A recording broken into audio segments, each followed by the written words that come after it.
Less than a year ago, this creek bed was in flood. But after a couple of wet years, there's been little rain recorded on Frank Deshan's property near Hebel in southwest Queensland. The river ran for 2 years constantly. The floodplain's all replenished, but old Mother Nature, she's got a way of levelling up again. Frank is a third-generation farmer. He grows both irrigated and non-irrigated crops, and also runs cattle. This year, it was too dry to plant a winter crop, so he's using the water he has left to prepare for the forecast dry weather ahead. So we've decided to utilise some water for irrigated barley. So that'll replenish our barley supplies, and the other good benefit will be we'll bale all the straw, so that'll fill up an empty shed we've got then too. Water can significantly increase the value of a farm and its output, but it's equally valuable to the social fabric of surrounding communities. Water down the river is such a valuable resource, and that keeps our schools going, operating, it keeps the doctors here, it keeps the hospitals going, In an effort to restore water to the Murray-Darling River system, licences for tens of thousands of megalitres have been bought back from farmers in this northern basin region. But the removal of that water has only further squeezed the already waning population of nearby Hebel. There was probably 30% wiped out off many businesses, After the pub and the shop closed, Frank stepped in and bought them, along with the caravan park and the butcher shop. You own the town at the moment. All apart from the church. Yeah. I don't hold any irrigator accountable for selling their assets. Where I think it's wrong is the federal government issued these licences in the first place. Now, businesses were set up to support those licences in these communities. That's where I believe the government has a moral responsibility to inject some funds into these communities to offset the economic value that has been taken away. Further up the floodplain, near the town of Dirranbandy, grain and cattle farmer Jackie Hemming is drought feeding again. We've been feeding here now for about 3 months. We're feeding lick and cottonseed.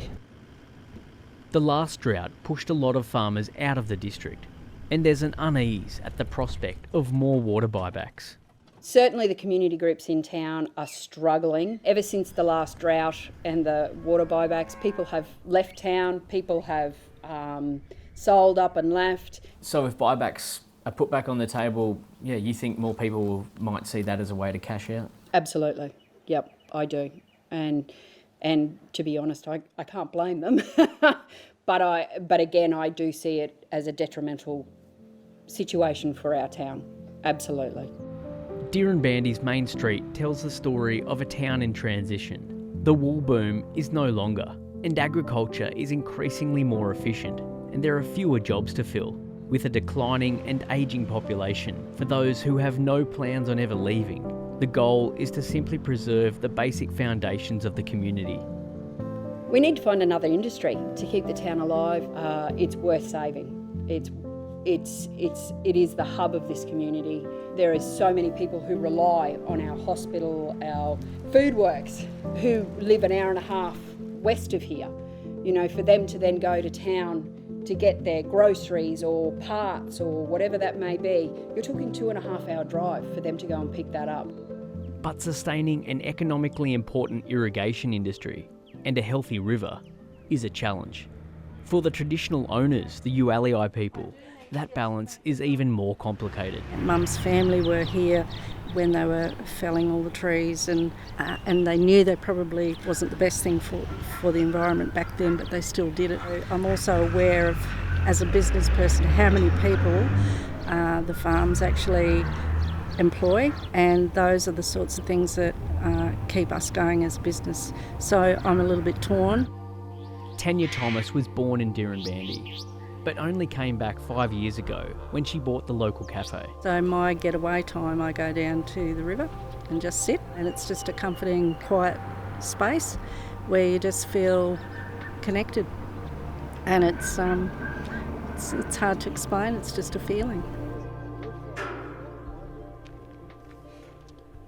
Oh, look at this here, Another 100 kilometres up the river, near the town of St George, Gomeroi elders Ron Waters and Sam Saunders look over the less than 14% of water still left in Lake Kajarrabi.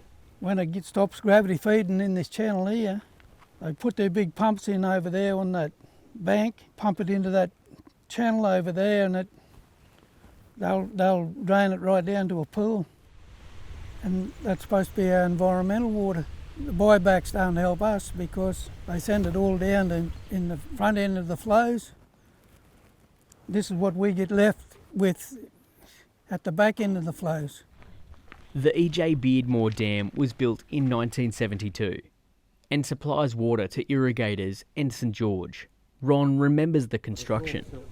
He helped build the adjacent causeway. That was my first job when we left school. We were on a big cement mixer just up here. We're not against economic development. We helped them clear the land. It was economic development for a lot of work for Aboriginal people. What are your thoughts, Sam, on the irrigation industry? Can you coexist? Well, they got to make a living, but cut back on their allocations and opening more country up that you can make a good living without all trying to outdo each other.